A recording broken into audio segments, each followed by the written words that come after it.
So Dance 100 is actually a return to your roots because maybe people who aren't as familiar, they don't know that you have quite an extensive dancing career.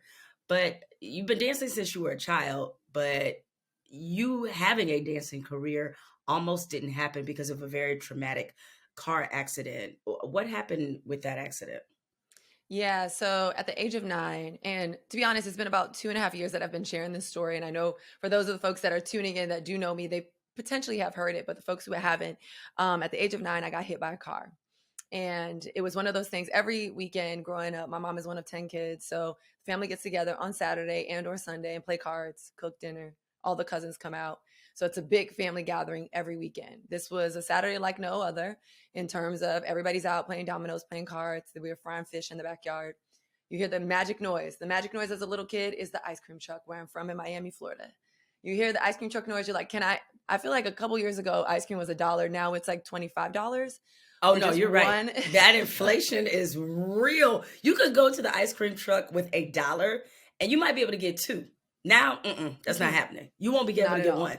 You need No. $5.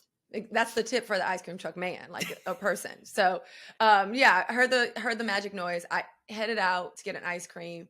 I came back across the street because the ice cream truck was across the street from my aunt's house. And my older cousin was like, "Can you get me one too?" Obviously, younger cousin listened to the older cousin. That's just how family is for us. I go over, and mind you, I am being a responsible kid, so I'm looking both ways. I'm in a position where I'm just like, okay, I'm making the decision. My cousin's across the street, so she could see me as well. But it just so happened in timing. I walk across the street after looking both ways, and there was a car parked behind the ice cream truck. Drove out, hit me, flew up in the air, landed on the car, rolled to the side. I broke my hip, my left femur was broken, skin scarred up all over my body, broke my teeth, and I was rushed to the hospital. I was in the hospital for 7 days, and I had to wait 5 days in traction because usually older folks break their hips, not younger folks. So they didn't have any tools to quote unquote put me back together. And it was during this time, and I say this for those folks who have ever gone through a traumatic experience, a traumatic car experience, or had kids who've gone through a traumatic and or car experience. I don't say this lightly, but I say this personally. It was the best thing that happened to me. It was the best thing that happened to me. And that's because in that moment of being in traction, my mom had a conversation with the doctor. She came back. And the doctor told her, unfortunately, I was losing a lot of blood. I was very tiny little 9-year-old girl, and it wasn't looking good. And my mom had an honest conversation with me, and she let me choose. In a sense, she gave me autonomy and responsibility and choice. She said, you can let go or you can fight for your life and pray, but we can't change positions with you. And it's interesting because I bring this story up and my mom's like, I never said that. And I'm like, Mom, it's exactly the conversation we had. And I think, when you're in moments in your life, you remember them differently. And I was like, you don't remember coming in having it was like a hard conversation and almost like you were being mom, like my mom, but in a very interesting situation. But either way, I'm 100% sure this was the conversation that she said. And I told her, well, I'll continue to fight for my life and pray. And that's what I did. And that was the shape for me that kind of, when I go back to like that pressure is a privilege, or I think about the things that come along with the life that I've chosen, I know exactly what it feels like to be dancing in your backyard with all your cousins, having a good time. And then in one moment later, you are in the hospital fighting for your life. And it's that, right? It's a game of inches. And so during that time of having that conversation, the recovery, which was really, really hard as a little kid, dealing with what I didn't know was depression at that time. One, it's not popular, quote unquote, popular in the sense of us having massive amount of conversations or necessary amount of conversations around depression and anxiety, but it definitely wasn't something that came up at that time. So dealing with those emotions as a 9, 10-year-old, being out of school, then having to go back into middle school. I mean, middle school's already tough enough. Now I got to go in as a new person after being out of school for 2 years. So it was a very traumatic situation. And eventually it ended up leading me into dance. The doctor told my mom, your daughter probably won't be an athlete. So just be mindful of what you put her in. Like, you don't want to set her up for failure. And shortly after, maybe about a year after recovery, I ended up finding a dance summer camp. And the dance teacher told my mom, she's like, I think your daughter's pretty talented. My mom's like, yeah, my daughter's half white. She don't have rhythm. And I was like, Mom, that's not true. My mom's just being funny. She's just being funny. And she was like, no, I've seen something. And so we started to explore. She's like, if you're in, we'll be in.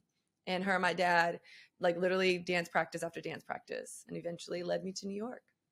I really relate to that story, and I wanted you. I know you've talked about it a lot, but I wanted you to retell it in this forum because one of the traumatic experiences that I had as a child, I write about in my memoir Uphill, was how I was in a car accident when I was 8 years old, and actually I think I might have been 6 or 7. I don't think I was 8 yet, and I actually flatlined. Right, an Mm. elderly driver hit me, my mom, and my stepfather at an intersection. 84-year-old man mistook the gas pedal for the brake. And so I was thrown from the vehicle, had a skull fracture. It took me it took me a couple months to recover from that. And one of the things the doctors told my mother is that I would never be able to really play sports and the physical activities. And sports were very important to me. Fast forward, I played high school softball. I played sports. Yeah. Like you bringing that perspective is, I think for people listening, they should really ruminate and marinate on that. What I am curious about in terms of your recovery, you mentioned the depression. Hmm. I went through this, and I'd love to for you to share maybe if you went through this or you had other feelings as well. But as a kid, you just want to fit in and blend in to be with all the other kids, and it felt like because I had to have half my head shaved and had a bunch of stitches, I did not feel like I fit in, and I was probably going through some level of depression too. What were your sort of feelings around that depression now that you're able to reflect on it? I now that I've reflect on it, one of the things that was a sure sign for me outside of the emotion, and again, it's hard because as you're going through a transition of you're going through puberty during at the time, you're going through just a transition of coming out of an accident. There's a lot of trauma that is there. Um, One of the sure signs was once I went back to school, one, I cried every day to go to school. And now, mind you, I was a kid who went to school. Like in elementary school, I was, let's go. Like, I played same thing, basketball. What are we doing today, teacher? Like, what? Little Allie Love, you can tell I talk fast, I move fast, tons of energy. That was she. In middle school, it was a big change because I stopped hanging out. I stopped wanting to be in the public. So lunchtime, I would eat in the classroom. I dare go in the cafeteria. Like that just was like too many people. And I didn't know that, in my mind, I was like, well, I'm just studying and I'm just being a quote unquote good girl by staying in lunchtime and just being in the classroom studying math, because I need to get all A's. I look back and it was more of, I was very reclusive. Like I would stay in my room. I would stay in the classroom when, for all those things. I didn't necessarily have gym or PE or whatever y'all call it, because everybody calls it different in different places of the nation. I end up having dance. And even then for dance, I would go in early, get dressed by myself, wait, like I would be in the corner. It took me quite a while to just kind of like go develop back into the person that I was for that light. Cause we all have an internal light. For that light, it was dim for it to start shining bright. And it was through dance. Once I started dancing, because you didn't have to talk to anyone and they didn't have to talk to you. And they weren't judging you because they're dancing with you. So if everyone in my class is dancing with me, then they can't technically judge me. My teacher does that. And they're getting paid. So I'm like, I'm hoping that they're nice. But it was one of those things where dance was kind of my safe space. It was a space where I could be me. I can communicate with my body. I could get all my emotions out without anyone really knowing what the emotions were about, or even me having to figure out what they were truly about.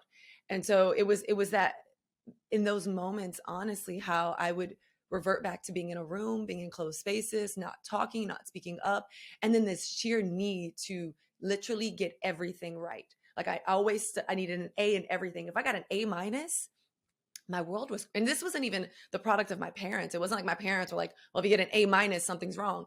My mom did have a rule. She said, if one person got an A in a class, then it's possible.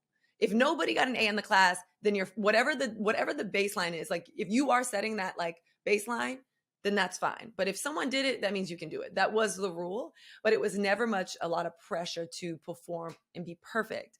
It was me putting it on myself. And I think it was that connection of if I'm perfect, then people would like me. Therefore, they would love me. Then they would accept me. And then I would fit in. And so dealing with all this, if I'm perfect and then I'm private, then I won't get hurt. I won't make a lot of friends, but I won't lose a lot of friends. And I can just deal with all the things I'm feeling by myself. So when I look back, that was a lot that was, and it's still a lot to unpack, honestly, as an adult, because I'm really, truly just recognizing it. Mhm. Your extensive background in dance brought you Mm. to New York, from Miami to Yeah. New York. So, as a young person, what was that transition like? Because that is some serious culture differences. So it's so funny because I tell you the story of like I was dealing with this being trying to be a private person. I end up after getting hit by a car, I went to middle school for 2 years. And then for high school, I went to New World School of the Arts where you had to audition to get in. I auditioned. I ended up getting a letter that said I was on the wait list. And I'll never forget this. It like broke my spirits because dance was all I knew at this point. You know what I mean? My life came to a halt. I fell in love with dance. I was like, this is what I want to do forever. In order to be serious about it, I should go to a school for it. I get a letter that says I'm on the wait list. My parents could tell, like my spirits are broken, but I keep going to dance and my training programs. And and to be completely transparent, to paint you a perfect picture, I didn't go to ballet. We couldn't afford ballet. Ballet is expensive. I went to like the Cultural Arts Center. I went to like the centers where we have dance. It's like that. Us every little neighborhood. Most neighborhoods have a center, and then there's some dance teachers. That's what I did. And so I went back and I started dancing.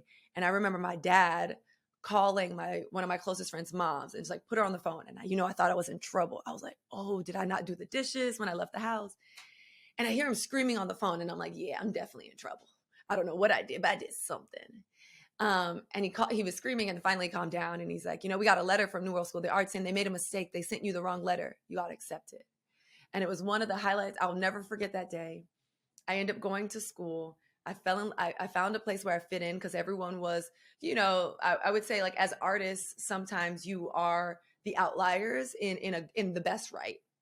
And so we were all unique individuals. I found a place. And then every summer, I met this teacher in New World School of the Arts. Her name is Ruth Wiesen. She's a lifesaver. She's a saint and a human. She knew I couldn't afford to go to an extra ballet school, right? Like we dance in school, but to go to extra ballet school, again, out of kind of our capacity and my family's capacity.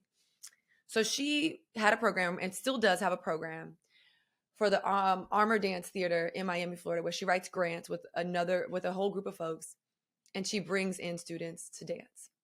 And she was like, you need to come to the conservatory. Come. And I was like, I'm a freshman. And I'm like, pull it to the side. I'm like, listen, I don't have money to pay for this. Like, I appreciate it, but I don't think we can afford it. She was like, just come.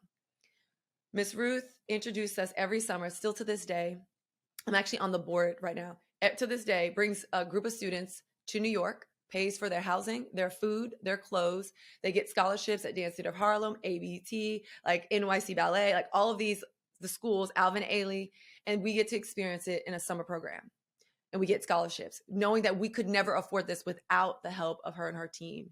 And that's when I fell in love with New York. My freshman year, after my freshman year in high school, I went to New York and I fell in love with New York. I said, you know what? I feel like the city has the rhythm of my heartbeat. I want to live here. I feel like I can be myself there. And so I end up going to Fordham University, did the Alvin Ailey program, graduated with a bachelor's in fine arts. During that time, danced with Pitbull, toured with Beyonce, like did all of the commercial dance, Wyclef, which was amazing. I gigged and gigged and gigged in college. And then I had to come to that point where I was like, what do I do next? Because dancers don't make a lot of money and New York is expensive.